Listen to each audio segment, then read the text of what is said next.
नमस्कार. आज आपण ॲटॉमिक हॅबिट्स या पुस्तकातील प्रकरण 9 बघणार आहोत. त्याचे शीर्षक आहे तुमच्या सवयी घडवण्यातील तुमच्या कुटुंबियांचा आणि मित्रांचा वाटा. लाल्झो पोलगार नावाच्या एका हंगेरियन माणसाने 1965 सालात क्लारा नावाच्या एका बाईला विचित्र प्रकारची पत्रे लिहिण्याचा सपाटाच लावला होता. लाल्झो हा कष्ट, परिश्रम करण्यावर गाढ विश्वास असणारा माणूस होता. खरे म्हणजे अंगभूत गुण, जन्मजात प्रतिभा असलेल्या गोष्टी तो सहजपणे नाकारत असे. विचारपूर्वक, सहेतुकपणे समोर काहीही उद्दिष्ट ठेवून केलेला नियमित सराव आणि चांगल्या सवयींचा अंगीकार या दोन गोष्टींमुळे कोणीही अगदी लहानपणीसुद्धा कोणत्याही क्षेत्रात असामान्य कर्तृत्व गाजवू शकतो असे त्याचे पक्के मत होते. त्याचा मंत्र होता, लोकोत्तर व्यक्ती ही जन्माला येत नसते, ती शिकण्याने, सरावाने, विशिष्ट वळण लावण्याने तशी बनते. लाल्झो या त्याच्या विश्वासाने इतका भारावून गेला होता की त्याला त्या विश्वासाची चाचणी स्वतःच्याच मुलांवर घ्यायची होती. त्यासाठी त्याला त्याच्या मतांवर पूर्ण विश्वास असणारी, त्याच्या या चाचणीत सहभागी व्हायला तयार असणारी स्त्रीच पत्नी म्हणून हवी होती. म्हणूनच तो क्लाराला त्याच्याशी लग्न करण्यासाठी राजी करण्यासाठी पत्रे लिहित होता. क्लारा एक शिक्षिका होती. ती काही लाल्झो इतकी एककल्ली हटवादी नव्हती. परंतु तिचेही मन असेच होते की योग्य पद्धतशीर शिक्षणाने कोणीही गुण, कौशल्य यामध्ये वृद्धी घडवून आणू शकते. लाल्झो याने त्याच्या मुलांवर त्याच्या तत्त्वांचा उपयोग करून बघण्यासाठी बुद्धिबळ या खेळाचे क्षेत्र निवडून मुलांना त्यांच्या लहान वयातच बुद्धिबळाचे अलौकिक प्रतिभाशाली खेळाडू बनवायचे असे ठरवले. त्याची योजना अशी होती की त्या काळात हंगेरीत अभावानेच दिसून येणारा मुलांना शाळेत न घालता त्यांचे शिक्षण घरीच करून घ्यायचा पर्याय निवडला. घर बुद्धिबळावरील पुस्तकांनी भरलेले ठेवायचे. भिंतीवर जगप्रसिद्ध बुद्धिबळ खेळाडूंचे फोटो लावायचे. मुले सतत एकमेकांविरुद्ध तर बुद्धिबळ खेळतीलच, शिवाय जेथे कुठे बुद्धिबळाच्या स्पर्धा भरतील त्यातही ती भाग घेतील. त्या स्पर्धांमध्ये त्या मुलांचे जे प्रतिस्पर्धी खेळाडू असतील त्यांची पार्श्वभूमी, त्यांच्यासंबंधीची सर्व माहिती, त्यांच्याबरोबरच्या सामन्यातील तपशील यांचे काटेकोर नोंद ठेवली जाईल. त्यांचे संपूर्ण जीवन बुद्धिबळालाच वाहिलेले असेल. लाल्झोने क्लाराला यशस्वीरित्या त्याच्या योजनेत आणि त्यासाठी त्याच्या जीवनात सहभागी करून घेतले. त्यांचा विवाह झाला आणि अल्पावधीतच ते सुसान, सोफिया आणि ज्युडी या 3 मुलींचे आईवडील बनले. सर्वात मोठी सुसान तिच्या वयाच्या 4 वर्षांपासून बुद्धिबळ खेळू लागली. 6 महिन्यांनंतर ती मोठ्या वयाच्या खेळाडूंनाही पराभूत करू लागली. मधली सोफिया मोठ्या बहिणीच्या वरतान निघाली. वयाच्या केवळ 14व्या वर्षी तिने वर्ल्ड चॅम्पियनशिप जिंकली आणि काही वर्षानेच तिने ग्रँडमास्टर हा बुद्धिबळातील सर्वोच्च मान मिळवला. धाकटी ज्युडी तिघांच्यात सर्वात वरचढ होती. 5व्या वर्षीच तिने तिच्या वडिलांना हरवले. 12व्या वर्षी तिचे नाव जगातील सर्वश्रेष्ठ 100 खेळाडूंच्या यादीत झळकले आणि ती त्या यादीतील सर्वात लहान वयाची खेळाडू होती. ती 15 वर्षे आणि 4 महिन्यांची होती तेव्हा तिनेही ग्रँडमास्टर हा सर्वोच्च किताब पटकावला. तोपर्यंत सर्वात कमी वयात ग्रँडमास्टर हा मान मिळवण्याचा विक्रम बॉबी फिशर याच्या नावावर होता. तो ज्युडीने मोडला. सलग 27 वर्षे जगातील पहिल्या दर्जाच्या महिला खेळाडूंच्या रांगेत ज्युडीचे स्थान अबाधित राहिले. एवढे तर नक्की की पोलगार भगिनींचे बालपण सर्वसामान्य नव्हते. परंतु त्यांच्यापैकी कोणालाही बालपणाविषयी विचारले तर ते खूपच आकर्षक होते, आनंददायी होते आणि आम्ही ते खूपच छान उपभोगले असेच सांगतात. कोणत्याही मुलाखतीत त्या बालपण खडतर होते, दमवून टाकणारे होते असे कधीच म्हणत नाहीत. उलट ते खूपच मनोरंजक होते, करमणुकीने भरलेले होते असाच दावा करतात. बुद्धिबळ खेळणे त्यांना मनापासून आवडायचे. कितीही खेळले तरी त्यांचे समाधान व्हायचे नाही. कंटाळा येणे तर दूरच.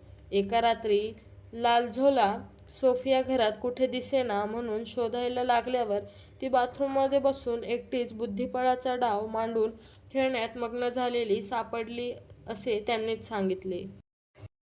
त्यावेळी तो जेव्हा तिला म्हणाला, सोफिया, ती प्यादी सोड आता. तेव्हा ती त्याला म्हणाली, बाबा, पण ही प्यादी नाही ना सोडत मला. ज्यात बुद्धिबळाला सर्वात जास्त महत्त्व होते, अग्रमान होता, अशा वातावरणात, जीवनपद्धतीत, संस्कृतीत पोलगार भगिनी लहानाच्या मोठ्या झाल्या. बुद्धिबळानेच त्यांना ख्याती दिली, मान गौरव दिला. बुद्धिबळाचे वेड हा त्यांच्या जीवनाचा, त्यांच्या सभोवतालचा एक भागच बनले होते. आपण पुढे हे बघणारच आहोत की ज्या प्रकारच्या सवयी तुमच्या संस्कृतीत सामावलेल्या असतात, ज्या तुमच्या जीवनाचा भाग बनलेल्या असतात, त्या सवयींचे तुम्हाला सर्वात जास्त आकर्षण असते. पुढील शीर्षक आहे समाजमान्य गोष्टींची अनिवार्य ओढ. मानव हा कळपाने राहणारा प्राणी आहे. आपल्या सभोवतीच्या समाजात मिळून मिसळून राहावे, लोकांशी आपले चांगले संबंध असावेत, मैत्री असावी, समाजात मान मिळवावा अशी आपली इच्छा असते आणि समाजात राहायला, आपले अस्तित्व टिकवायला अशा इच्छेची गरजही असते. मानव उत्क्रांतीचा इतिहास बघितला तर आपले पूर्वज नेहमीच गटाने, टोळीने एकमेकांना धरून राहिले आहेत. जमातीपासून विभक्त होणे त्याहूनही वाईट म्हणजे समाजाकडून वाळीत टाकले जाणे म्हणजे मृत्यूदंडच समजलं जात असे. एकटा लांडगा मरतो, पण लांडग्यांचा कळप टिकून राहतो. जे समाजाबरोबर सखोल्याने नांदले त्यांना वाढती सुरक्षितता, चांगला सहचार, साधन सामग्रीचा वापर करण्याची संधी असे अनेक लाभ झाले. चार्ल्स डार्विन याने म्हटले आहे की मानवजातीच्या प्रदीर्घ इतिहासात जे परिणामकारकरित्या सहकार्य करायला शिकले आणि ज्यांनी आल्या प्रसंगांना धीराने, हुशारीने तोंड दिले ते टिकले. परिणामी समाजाचा भाग बनून राहण्याची, समाजात आपले अस्तित्व टिकवून ठेवण्याची इच्छा पहिल्यापासूनच माणसाच्या मनात खोल घर करून राहिली. प्राचीन काळापासून अग्रमान मिळवून राहिलेली वृत्ती आणि ती आपल्यामध्ये बांधलेली असावी ही इच्छा आजही आपल्या वागणुकीवर प्रभाव गाजवतात. अगदी पहिल्या सवयी या सहसा आपण निवडलेल्या नसतात. आपण दुसऱ्याच्या सवयींचे अनुकरण करीत असतो. दुसऱ्यांकडून म्हणजेच आपले कुटुंबीय, शाळा, परिचित, हितसंबंधी, सभोवतालचा समाज यांच्याकडून उचलत असतो. प्रत्येक संस्कृती, जमात यांचे मानके, त्यांचे रीतिरिवाज निरनिराळे असतात.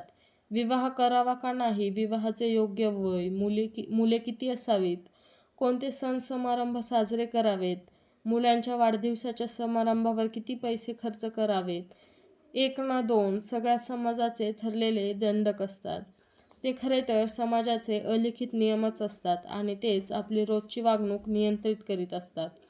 आपल्या संस्कृतीने घालून दिलेली नियमांची चौकट, ठरवून दिलेल्या सवयी यांना आपण मुद्दाम निराळे महत्त्व देत नाही, पण ते आपल्या मनात असतातच आणि फारसा विचार न करता, प्रश्न न विचारता, अगदी अनाहूतपणे आपण त्या पाळतोच. फ्रेंच तत्त्वज्ञ मिशेल द मॉन्टेन याने म्हटले आहे की समाजातील आयुष्य जगण्याच्या प्रथा आपल्याला त्यांच्या प्रवाहात वाहून नेतात.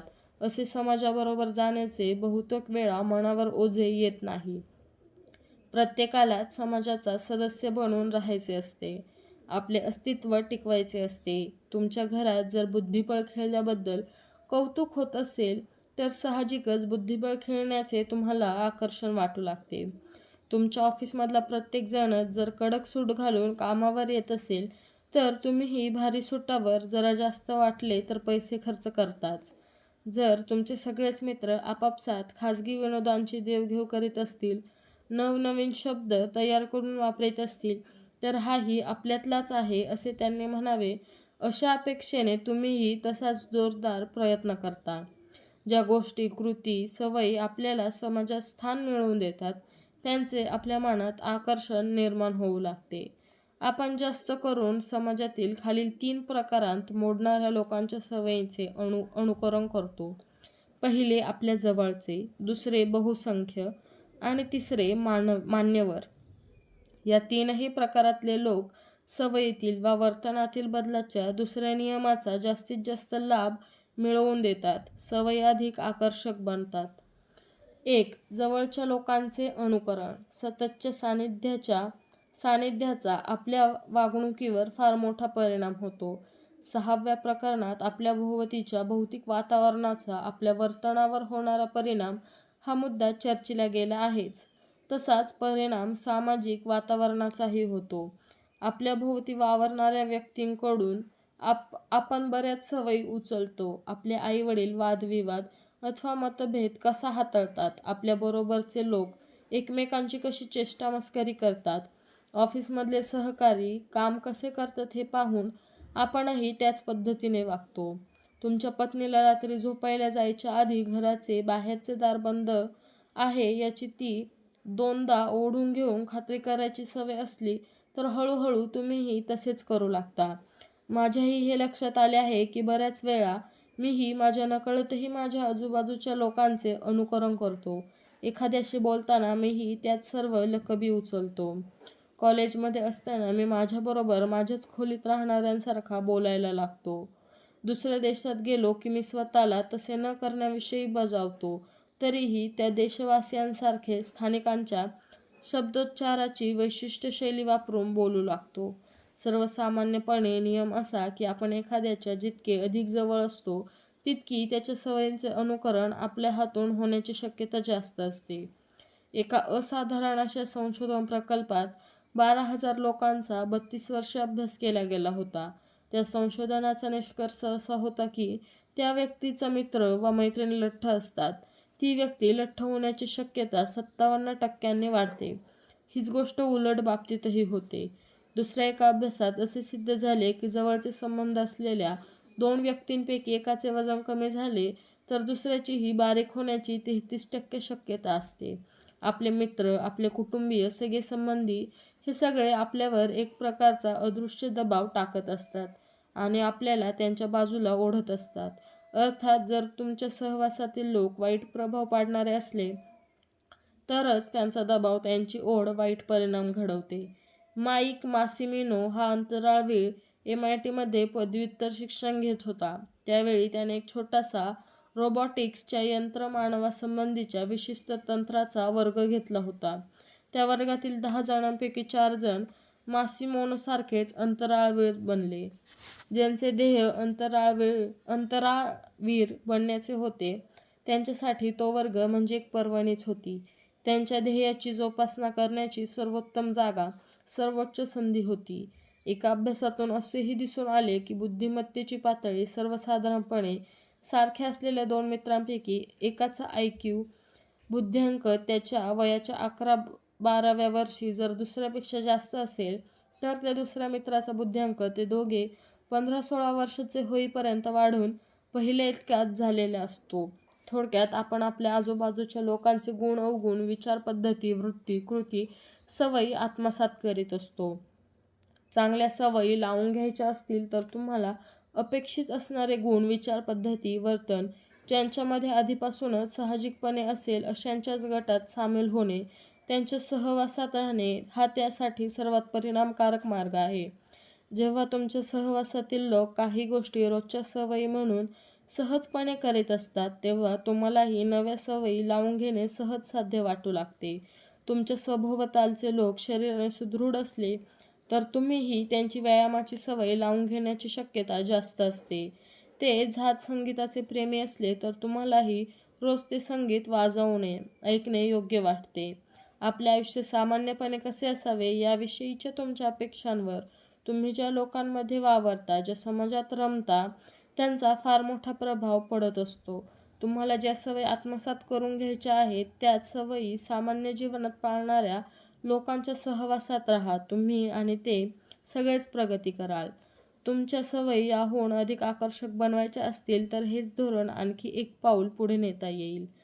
पहिले, तुम्हाला अपेक्षित असलेल्या सवयी या ज्यांच्या रोजच्या सामान्य जीवनाचा भाग आहेत. 2. ज्यांच्यात आणि तुमच्यात आधीच काही गोष्टी, रीतिरिवाज समान आहेत अशा लोकांच्यात मिसळून राहा. न्यूयॉर्क येथील एक व्यावसायिक स्टीव्ह कांब नर्ड फिटनेस नावाची कंपनी चालवतो.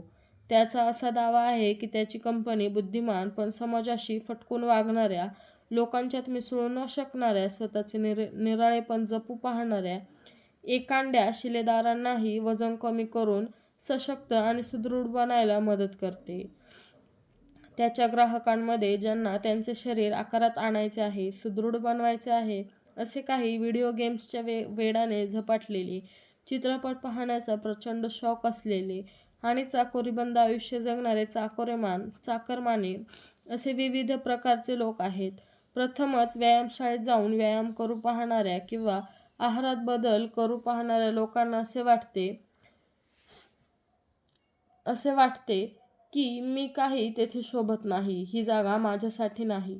परंतु त्यांना जर तेथे नियमित व्यायाम करणाऱ्यांच्यात त्यांच्यात सारखे स्टार वॉर आवडत असणारे भेटले की त्यांचा आत्मविश्वास वाढतो. आपल्यासारखेच लोक व्यायाम करीत आहेत हे पाहून आपल्यालाही हे जमेल असे त्यांना वाटू लागते.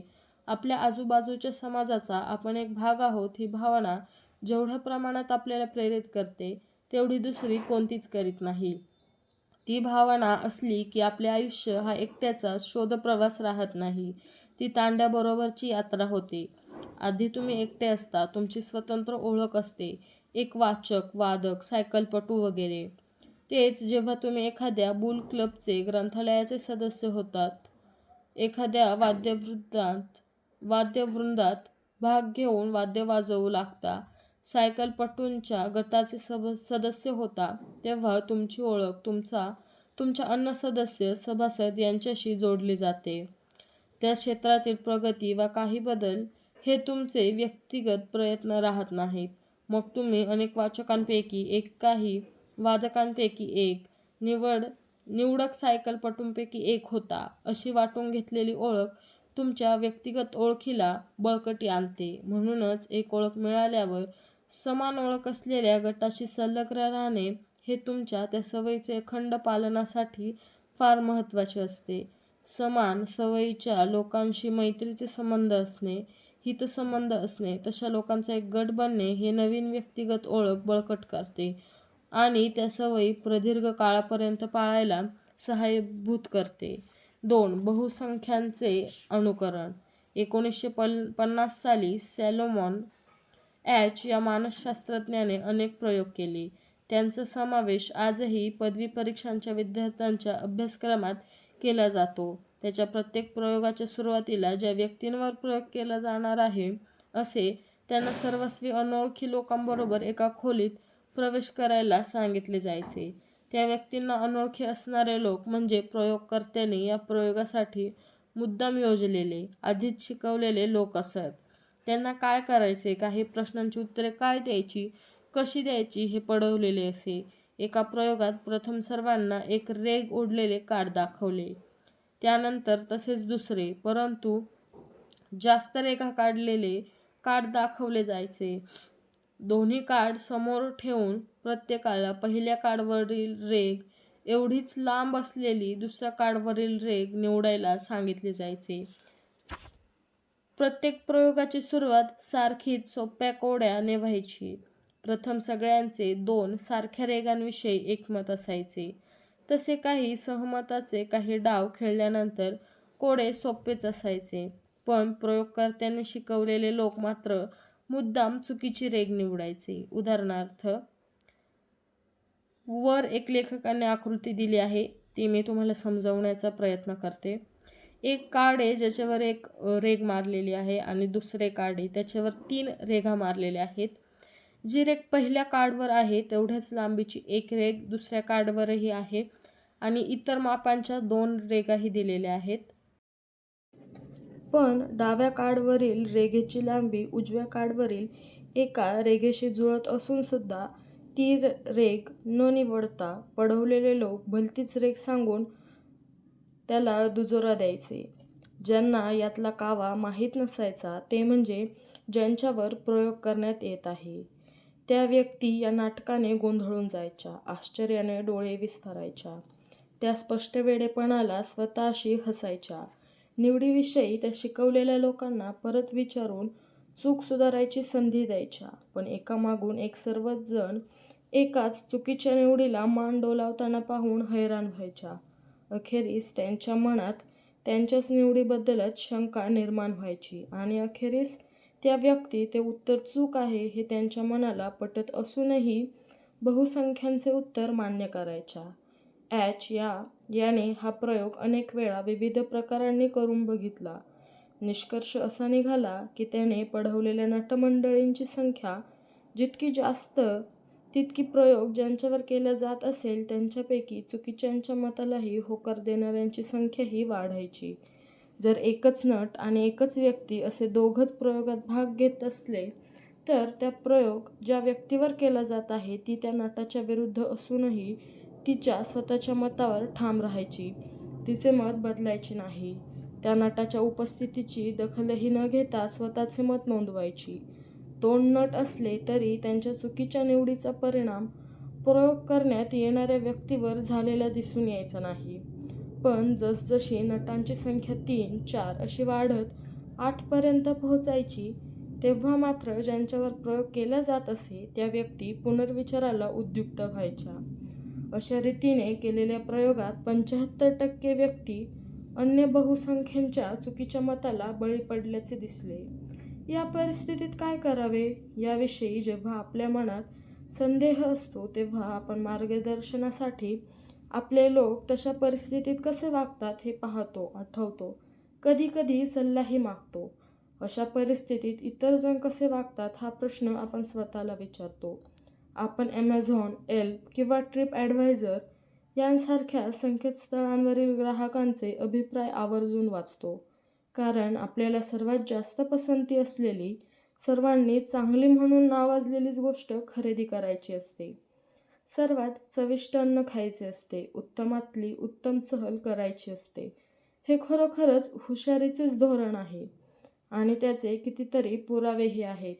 पण याला दुसरी बाजूही आहे. बऱ्याच वेळा आपल्या वैयक्तिक इच्छेला जनमान्य असलेल्या समाजाच्या सर्वसामान्य वागणुकीसमोर नमते घ्यावे लागते. एका अभ्यासात असे दिसून आले की एका चिंपांझीचं कळपातले सगळे चिंपांझी कठीण कवचाची फळे एका विशिष्ट पद्धतीने फार छान फोडत असत. त्या कळपातील एका चिंपांझीने त्याचा कळप सोडला आणि तो दुसऱ्या एका कळपाबरोबर राहायला गेला.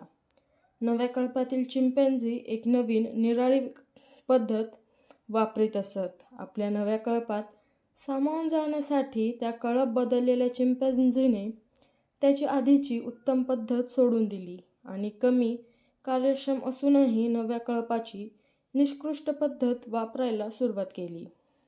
माणसांचेही तसेच आहे. समाजाने मान्यता दिलेल्या, त्यात मुरलेल्या पद्धतींचा, रीतिरिवाजांचा, नियमांचा त्यातील समाजातील सर्व घटकांवर प्रचंड दबाव असतो. त्यासंबंधी स्वतःची हुशारी दाखवून त्यावर वाद घालून तो वाद जिंकल्याच्या समाधानापेक्षा, त्यामुळे समाजातून वेगळे पडण्याचा धोका पत्करण्यापेक्षा थोडे नमते घेऊन समाजाबरोबर राहून समाजाकडून आपल्यातला म्हणवून घेण्यातले समाधान मोठे असते. बहुतेक वेळा खऱ्याची बाजू घेऊन एकटे पडण्यापेक्षा बहुसंख्यांचे खोटेही आपण स्वीकारतो. माणसाला सगळ्यांबरोबर राहायचे आणि पुढे जायचे असते. ते योग्य रीतीने कसे करायचे याची मानवी मनाला उपजतच जाण असते. सगळ्यांबरोबर जाणे हा मानवी मनाचा नैसर्गिक कल असतो. तो अमान्य करता येतो. तो बाजूला ठेवून समाजाच्या मताकडे दुर्लक्ष करता येते. इतर लोक काय म्हणतील याची पर्वा करणेही थांबवता येते. पण त्यासाठी समाजाच्या मतप्रवाहाच्या विरुद्ध पोहण्यासाठी धमक लागते, सामर्थ्य लागते, विशेष प्रयत्नांची आवश्यकता पडते. तुमच्या सवयीतील बदल जर समाजाला आव्हान देणारे असतील तर ते बदल अनाकर्षकच असतात आणि तेच जेव्हा समाजाच्या चौकटीत बसणारे असतात तेव्हा ते फारच आकर्षक ठरतात. मान्यवरांचे अनुकरण हा तिसरा मुद्दा होता. जगात सर्वत्रच माणसे सत्ता, सामर्थ्य, मान, प्रतिष्ठा यांचा पाठपुरावा करीत असतात.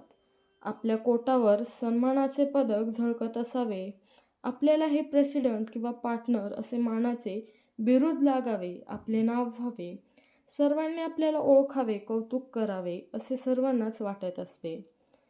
हे वाटणे व्यर्थही नाही, पण सामान्यपणे अशी प्रवृत्ती दिसते आणि ती निश्चितच योग्य असते. इतिहास हेच दाखवतो की ज्या व्यक्तीपाशी सत्ता, शक्ती, सामर्थ्य असते तीच सुबत्ता, संपन्नता अनुभवू शकते. तिला आयुष्याबद्दल चिंता वाटत नसते. अशा व्यक्तीशी आपले संबंध असावेत असे सर्वांनाच वाटते. तशा व्यक्तीचे सर्वांनाच आकर्षण असते. असा मान, सन्मान, आदर ज्या पद्धतीच्या वागणुकीमुळे मिळू शकतो तशीच वागणूक अंगी बाणवायला आपण धडपडत असतो. आपल्याला सर्वात जास्त वजन उचलणारा व्यायामपटू व्हायचे असते. अवघड सूर लीलया वाजवणारा वादक म्हणून नाव कमवायचे असते. अशा गोष्टींची प्राप्ती आपल्याला समाजापासून वेगळे काढते, उंचीवर नेऊन ठेवते. एकदा समाजातले आपले स्थान पक्के झाले की आपण अशा समाजाच्या नजरेत भरणाऱ्या गोष्टींच्या तशा वेगळेपणाच्या मागे लागतो. आपण समाजात तसे मानाचे स्थान मिळवलेल्यांच्या वर्तनाला महत्त्व देतो, त्याकडे बारकाईने लक्ष देतो. याच्या अनेक कारणांमध्ये हे वर उल्लेख केलेले एक कारण असते. आपण यशस्वी लोकांच्या वर्तनाचे अनुकरण करतो, कारण आपल्यालाही त्यांच्यासारखे यश मिळवायचे असते. आपल्याला बऱ्याचशा रोजच्या सवयी या तशाच लोकांच्या सवयीचे अनुकरण असते. तुम्ही ज्या क्षेत्रात काम करीत असता त्यातील उत्तम धंदा करणाऱ्या कंपन्यांची विक्रीची यशस्वी धोरणे तुम्ही तुमच्या कंपनीत राबवता.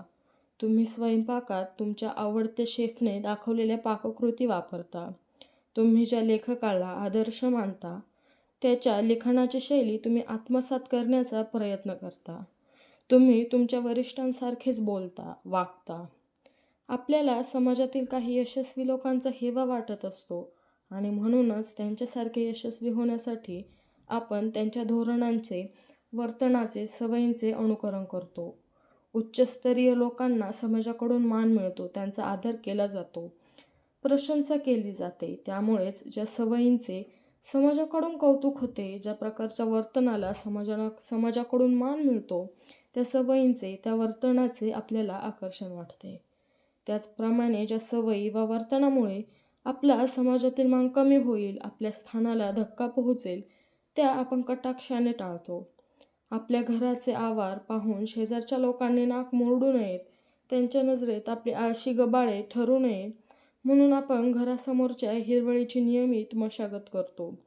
झाडे झुडपे वाटेल तशी वाढू न देता ती वेळेवर कापतो.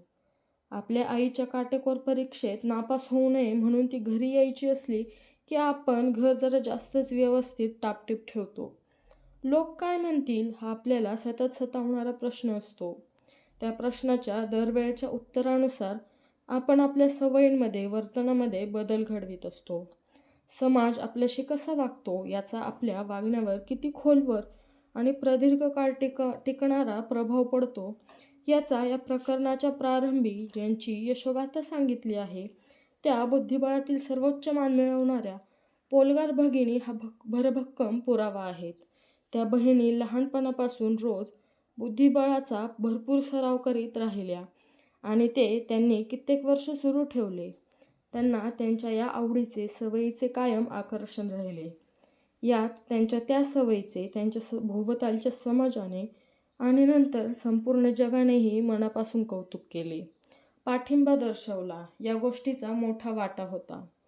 त्यांनी त्यांच्या पालकांनी दिलेले प्रोत्साहन, पाठीवर ठेवलेला हात आणि दिलेली शाबासकी, लहानपणीच्या स्पर्धांमधील यशांमधून ग्रँडमास्टरसारखे अगणित लहान मोठे सन्मान, हे सगळेच त्यांचे प्रयत्न अखंड सुरू ठेवण्यास कारणीभूत ठरले.